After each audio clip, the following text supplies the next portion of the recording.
o Nabucco fala exatamente isso para o Rebouças. Ele fala assim, olha, a situação dos negros no Brasil é um absurdo. Por quê? Porque eles não conseguem mais arrumar emprego, porque eles sofrem um preconceito atroz aqui. Então eles estão ficando onde? Pelas ruas. Estão se embebedando, estão se envolvendo na criminalidade. Então, assim, entende? Assim, no finalzinho do século XIX, porque o Rebouças morreu em 1898. Entendi. Então ele recebe cartas do Nabucco falando isso, falando assim, ó, a situação do Brasil é essa. Os caras fizeram a república e abandonaram a população negra, empurraram a população negra para os morros, para as favelas, né? E eles estão vivendo em condições degradantes. Pegaram o nosso projeto e soterraram. Né? E aí o Rebouças não volta mais. O Brasil, para mim, é um país do passado. Acabou, nunca mais eu volto. Ele tinha razão. E ele é encontrado morto num penhasco. Até hoje não se sabe direito se ele se suicidou ou não. Ou se suicidaram. Ninguém matou, assim. Então, talvez ele tenha só caído também. Porque ele estava doente, ele já estava velho, e era um penhasco, assim, na beira do mar. Ele é encontrado nas pedras, lá embaixo, caído, lá morto. Entendi. Né? Então, ele caiu lá de cima. Então, assim, há quem defenda que ele caiu, né, que ele não faria isso e tal, não sei o quê. Então, os jornais da época, primeiro noticiaram que ele tinha se matado, depois começaram a noticiar e a família, né, começou a falar que não, que ele não ia se matar e tal, e começaram a falar que ele caiu. Entendi. Mas o fato é assim, quando a gente lê as cartas dele, as últimas, ele tá muito deprê, assim, ele tava deprimido de fato, assim, com depressão e muito doente e tal. E, então, assim, não é difícil pensar de fato que ele tenha se jogado. Então, quer dizer, imagina, cara. Você já estava um mártir velho, brasileiro. já não conseguia mais andar direito, sei lá. Não era nesse estado. Ele estava doente e tal, Entendi. e assim, mas... mas o que mais me faz pensar é que, assim, é um mártir brasileiro, né, e um mártir da liberdade. Entende? Então, a obra do Rebouças é uma obra a favor da liberdade. O projeto dele do pós-abolição é um projeto liberal. Ele é, inclusive, rejeitado pelos movimentos negros hoje por isso. Sério?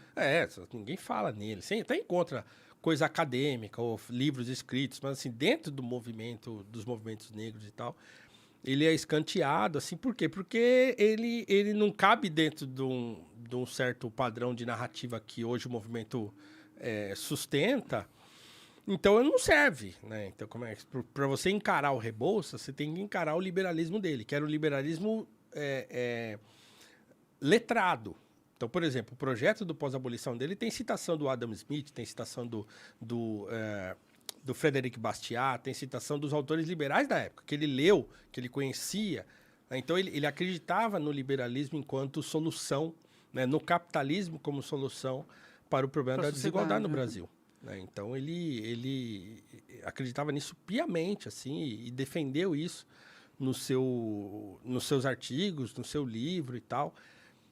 Então, assim, para mim, ele é o maior brasileiro de todos os tempos, por todo esse histórico que ele tem, por toda a trajetória de vida que não só ele, mas a família dele teve no Brasil, porque o pai dele também é um cara que, lá na Bahia, do nada, um cara filho de uma ex-escrava com um português, e aí ele, lá na Bahia, eu não me engano, não sei se é a ilha de Itaparica, não, Itaparica é o Ernesto Carneiro Ribeiro, mas enfim, morava num município lá da Bahia, e ele arruma um emprego num cartório.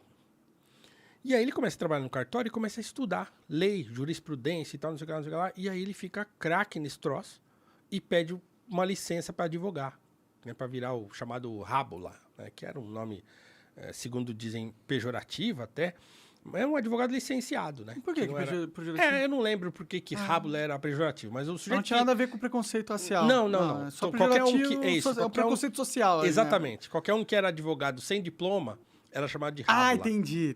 Ele não fez faculdade de Direito. Pode crer. Mas ele sabia a coisa e ele pede uma autorização. E aí o Estado podia te conceder uma autorização para você poder advogar sem ter faculdade. Imagina. Quer dizer, hoje em dia não dá pra fazer isso, hoje né? não dá, você tem que ter a OAB.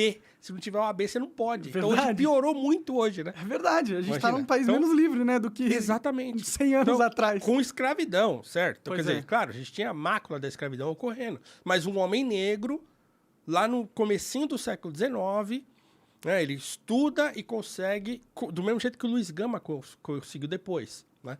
Uma licença para advogar. Então ele começa a advogar na Bahia, começa a ficar conhecido, começa a ficar famoso, e aí ele vai para a política, ele se torna lá deputado provincial e tal, e aí ele fica conhecido também, e aí ele resolve ir para o Rio de Janeiro. Uhum. Quando ele começa a ficar um pouco melhor de vida, olha que é curioso, cara. Desculpa essa grande digressão histórica aqui. Cara, eu tô adorando, velho. Por favor, continue. Eu acho importante demais, assim, que as pessoas saibam dessas coisas. E aí, o pai dele chama Antônio Pereira Rebouças. E aí, o que ele fez? Cara, ele pagou estudo para 2 irmãos dele. Ele tinha 3. Um dos irmãos continuou como funcionário lá de cartório e tal. Entendi. Mas um irmão foi estudar medicina na França. Pago por ele, pelo Antônio Pereira Rebouças. Pagou por... Tava bem o cara. Eu não sei o quanto isso era caro, mas ele se esforçou e o cara foi para fora, estudou lá medicina, se formou lá, voltou para o Brasil, se tornou um médico importante lá na Bahia, e aí ele se tornou professor universitário, tem uma tese, a tese dele de doutorado era famosa, porque ele escreveu uma tese para que se evitassem enterrar pessoas no terreno da igreja. Que era um costume da época, né? A pessoa morria e enterrava no terreno da igreja, Bem do lado da igreja. medieval mesmo isso aí, né? E aí ele fala que aquilo era anti-higiênico. Faz um pouco de sentido. Total, né? Que assim, aquilo se decompõe e aquilo detona com a terra. Sim. Né?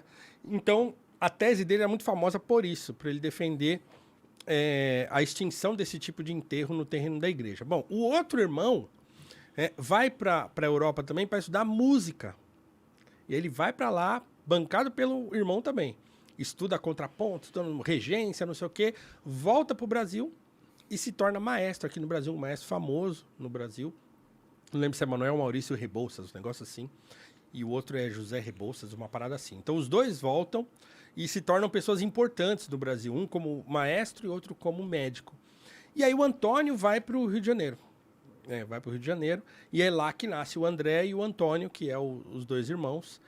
E vão estudar. É curioso que o Dom Pedro II, quando eles vão embora no navio, lá no golpe da República... Vão embora para nunca mais voltar. Para nunca mais voltar. O Rebouças registra isso no diário, que numa conversa entre eles, lá dentro do barco, do navio que eles iam embora, o Dom Pedro II lembra de... porque o Dom Pedro II, ele visitava escolas. Porque ele falava que se ele não fosse imperador, ele queria ser professor, ele adorava educação. E ele ia nas escolas para fazer chamada oral com os alunos. Ele aparecia nas escolas do nada para ver como é que estava indo a educação e tal. E aí ficava inquirindo os alunos lá e tal. E aí ele lembrou que ele inquiriu o Rebouças numa das escolas que o Rebouças estudou quando era criança. Caralho. Olha que coisa louca. Tipo destino, né? Os caras estavam conectados de alguma forma. O Rebouças falou assim, olha, o imperador lembrou de um dia lá no Colégio Kopke, quando ele me fez algumas perguntas sobre álgebra, um troço assim, aritmética, sei lá o quê, que ele fez uma chamada oral com o menino André Rebouças na escola. Então, os dois terminaram a vida assim, né? Amigos. Poético isso aí. É poético, E assim, o Joaquim Nabuco, para entender a estatura do André Rebouças e desse cara que eu tô falando aqui, o melhor testemunho que existe está no livro Minha Formação, do Joaquim Nabuco. Joaquim Nabuco tem uma autobiografia que é fabulosa, que todo brasileiro tem que ler esse troço. Tem de graça na internet para ler. Da hora. Então, o Minha Formação, tem que ler. Então, o Nabuco separa umas 3 páginas para falar do Rebouças. Assim, eu começo a lembrar, já dá vontade de chorar do negócio. E toda vez que eu leio aquilo, eu choro. Porque a descrição que ele faz, ele começa falando assim, olha, a pessoa com quem eu mais tive contato e a pessoa que eu mais convivi no período da abolição foi o André Rebouças. E aí ele começa. Blá. Então, assim, ele vai dizer o seguinte, que o Rebouças foi a mente por trás de todo o projeto abolicionista.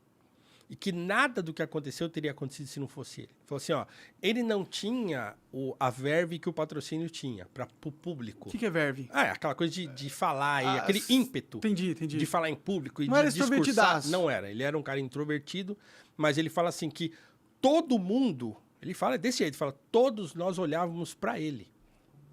E tudo que aconteceu na abolição só aconteceu por causa dele. Ele era o motor da coisa. Sem aparecer... ele foi o cara que arquitetou tudo. Ele escreveu o Manifesto Abolicionista, ele pagou a alforria aos montes, né, do próprio bolso. Então ele gastou toda a grana que ele tinha, e não tinha muito, na causa. Né? E assim, só vocês lendo, você que está assistindo a gente aí, procura depois a minha formação, se pegar um PDFão, coloca, dá André Rebouças na busca e vai direto no lugar onde o Nabuco fala, e vocês vão saber do que eu estou falando. Assim, é muito comovente. Muito. E ele é todo poético, assim, falando do Rebouças, que ele morreu, assim, né, de um jeito trágico, né? Como que ele morreu? Caído no penhasco. É verdade. Desculpa, a minha maconha faz o estrago na mente do homem. Você acaba de assistir um corte do Monarch Talks. Agradeço demais, mas se você quiser ver o vídeo na íntegra e acompanhar ao vivo todas as transmissões, você tem que ir lá no rumble.com/monarch para não perder nada. Segue a gente lá.